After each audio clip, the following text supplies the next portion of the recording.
इस तरह योग कर कम करें घुटनों का दर्द। आज के वक्त में दवाइयों से ज्यादा योग प्रचलित हो रहा है।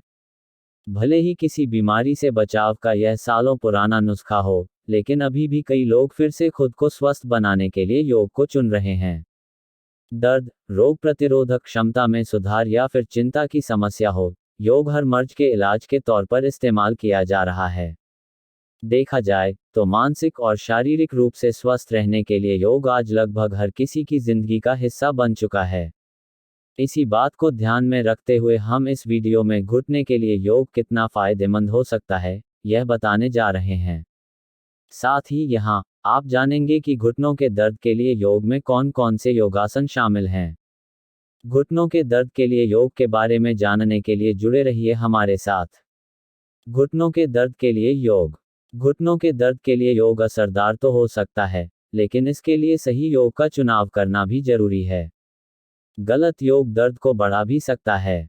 ऐसे में हम यहाँ कुछ योग बता रहे हैं, जो खासतौर से घुटने के दर्द के लिए हैं। इसके साथ ही यहाँ हम घुटने के लिए योग करने का सही तरीका भी बता रहे हैं। घुटने के लिए योग कुछ इस प्रकार हैं। 1. घुटने के लिए योग वीरासन। घुटनों के दर्द के लिए योग में शामिल यहाँ पहला नाम वीरासन का है। यह दो शब्दों को मिलकर बना है, वीर यानी बहादुर और आसन मतलब बैठना। यह संस्कृत भाषा का शब्द है और माना जाता है कि पहले के जमाने में योद्धा युद्ध के बाद इसी मुद्रा में बैठते थे ताकि वो आराम भी कर सके और चौकन्ने भी रह सकें। इसे अंग्रेजी में हीरो पोज कहा जाता है। किसी भी दर्द से लड़ने के लिए व्यक्ति को युद्ध के हीरो की तरह अंदर से मजबूत होना जरूरी है। ऐसे में माना जाता है कि यह योग शरीर और मन दोनों को शक्ति दे सकता है। आगे जानेंगे इसे करने का तरीका। करने का तरीका। सबसे पहले समतल जमीन पर योग मैट बिछा लें। अब योग मैट पर आप घुटनों के बल बैठ जाएं। अपने हाथों को सामान्य तरीके से अपने घुटनों पर रखें। अब अपने दोनों घुटनों को करीब लाएं। ऐसे करने से दोनों पैरों के बीच दूरी बन जाएगी। ध्यान रहे, दूरी इतनी होनी चाहिए कि दोनों पैरों के बीच आराम से आपके नितंब हिप्स आ सके। अब अपने दोनों टखनों को जांघों से बाहर की तरफ रखें। फिर धीरे धीरे अपने नितंब को जमीन पर रखने की कोशिश करें। अगर पहली बार कोई यह योग मुद्रा कर रहा है, तो हिप्स के नीचे छोटा तकिया रख सकते हैं।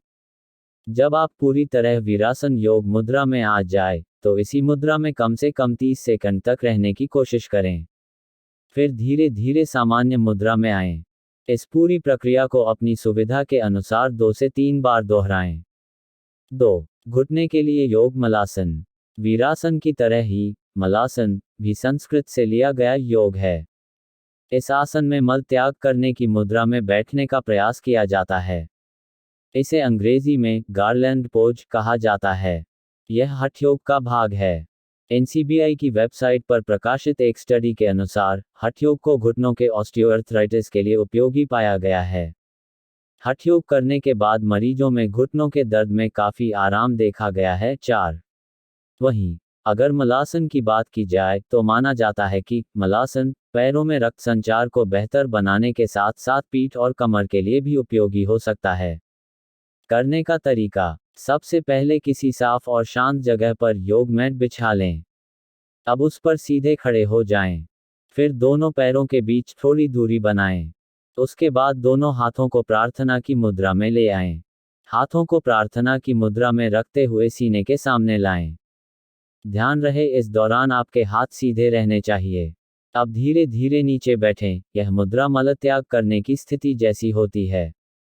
इस स्थिति में आने के बाद सांस छोड़ते हुए आगे की ओर थोड़ा झुकें। ध्यान रहे, इस अवस्था में आने के बाद दोनों कोहनियों को दोनों जांघों के बीच 90 डिग्री एंगल पर रखें। अब थोड़ी देर इस अवस्था में रहकर सामान्य तरीके से सांस लेते रहें। फिर धीरे धीरे सामान्य अवस्था में आने के बाद सीधे खड़े हो जाएं। हमारा यह वीडियो पसंद आया हो तो अभी हमारी वीडियो लाइक करें, शेयर करें और हमारा hashmi.com चैनल सब्सक्राइब करें। धन्यवाद।